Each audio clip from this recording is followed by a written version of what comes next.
fall is my favorite season, and we're already into this the first full week in November, but we're getting into November, and I really wanted to do this tag before it gets to be too late and it's winter.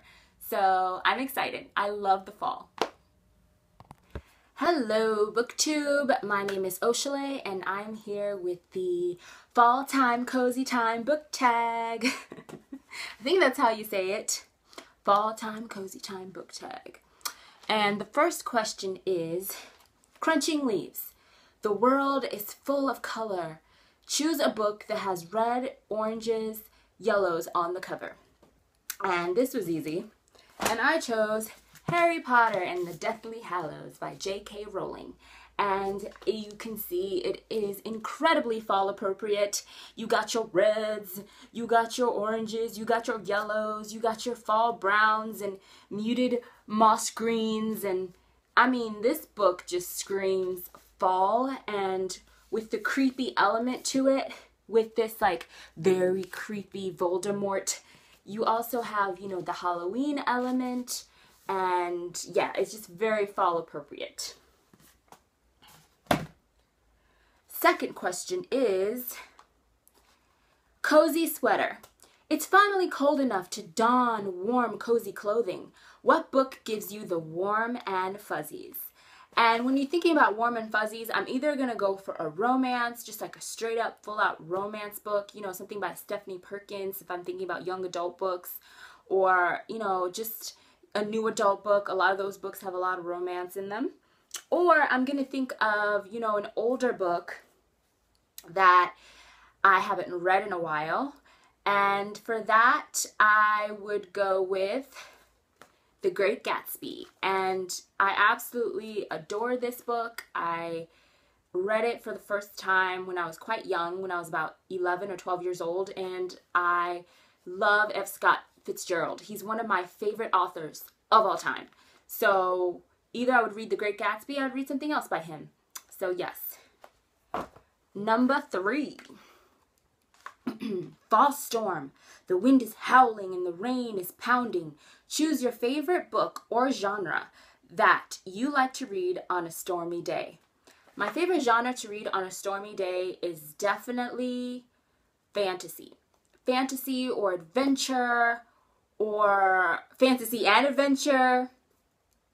Yeah, just something set in a different world. I would even read dystopian or even science fiction, just something not, you know, of our contemporary times. So for that, I would probably choose a book I haven't read before so that I could just get lost in the book and just be wrapped up. As a storm is raging outside, I could be reading something new and exciting. And a book that I've been wanting to read, but I just haven't gotten around to it, y'all, is A Game of Thrones by George R.R. Martin. I have been meaning to read this book, and this is a very old copy. Someone gave me this copy when I was in high school, y'all. And I still haven't read the book. It just, yeah, I'll get to it. Maybe on the next stormy, wintry night or fall night, I'll get to it. Now, number 4. Cool, crisp air. Cool, crisp air. Who's the coolest character you'd want to trade places with? Now, I thought about this one a lot because I was like, ooh, I love Katniss, but no way in hell would I want to live in the Hunger Games world. Like, no.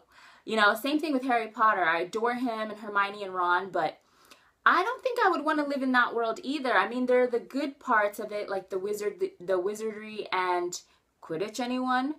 All the cool spells and having an invisible cloak, like, why not? But at the same time, having to deal with he who shall not be named, trying to kill you and all that. So instead, I thought about a heroine that I absolutely adore from one of my favorite books of all time. I don't have a physical copy, but maybe I'll insert a picture. The Princess Bride. That is one of my favorite stories. And Buttercup, I love me some Buttercup. She's so feisty, yet elegant and graceful. She reminds me of a Princess Grace type, but only with an evil Prince Humperdinck trying to ruin her life, and the wonderful, wonderful Wesley. Like, who wouldn't want a Wesley of their own? Hello. But yeah, so definitely her, or one of my favorite childhood heroines that I always used to pretend I was her when I was a little girl, and that would be Sarah Carew. I think that's how you say her name, from A Little Princess. And I don't know what happened to my dust jacket. I lost it a long time ago, which makes me so sad because it was literally the most beautiful dust jacket you could ever see in your life. Maybe I'll insert a picture of that. But I've had this book forever. Scrolled my name in it. But I've had this book forever, and it has these wonderful, beautiful illustrations in it. And even though A Little Princess by Frances Hodgson Burnett, by the way, she also wrote A Secret Garden. But even though she went through, like, literally hell, she thought her father was dead, she got stripped of all of her privileges, and she had to move up to the attic. But oh my gosh, Emily, guys, Emily. If you don't know what I'm talking about, I'm sorry. What kind of childhood did you have? Like, were you raised by wolves? Like, you need to go read this book because it's like my entire childhood. But look at these beautiful illustrations, and they're at the top of every chapter. And I believe, are there other illustrations? Yeah, here's a good one. Ooh, I found one. Hold up, y'all. Ooh, yes. Oh my gosh. Oh my gosh. Oh my gosh. Yes. This book brings back so many memories. But I wanted to be her, you know, because she was so noble and good. And she was so brave and beautiful. And she really was a princess. And it taught me a lot of lessons. Like, you don't need riches and, you know, material wealth to think of yourself as a princess, as a queen, to have self-worth and love yourself and be kind to others and to be a good person. You know, those things can be done without being able to materially bless others or, you know, surround yourself with wealth. You can just be a good person. And so I adore this story. I adore the lessons in this story. And I always wanted to be her because she's so noble and good. She's just good, you know? So that was a long rant. Sorry about that. All right, next question. Hot apple cider. What underhyped book do you want to see become the next biggest, hottest thing?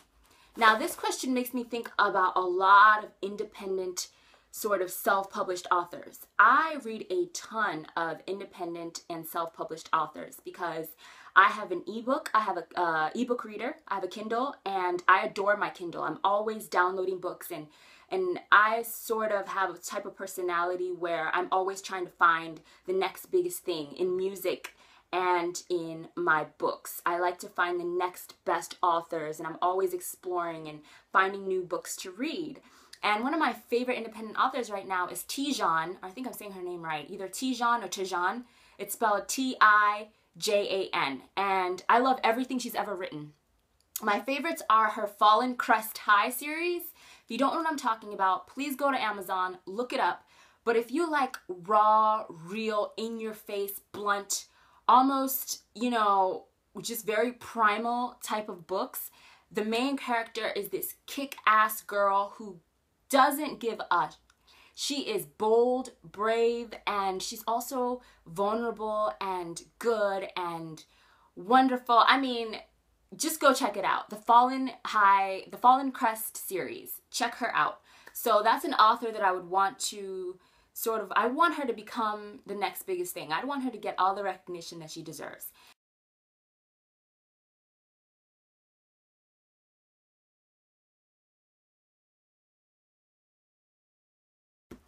And let's see, what's next?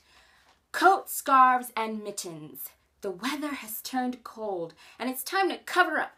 What's the most embarrassing book cover you own that you'd like to keep hidden in public?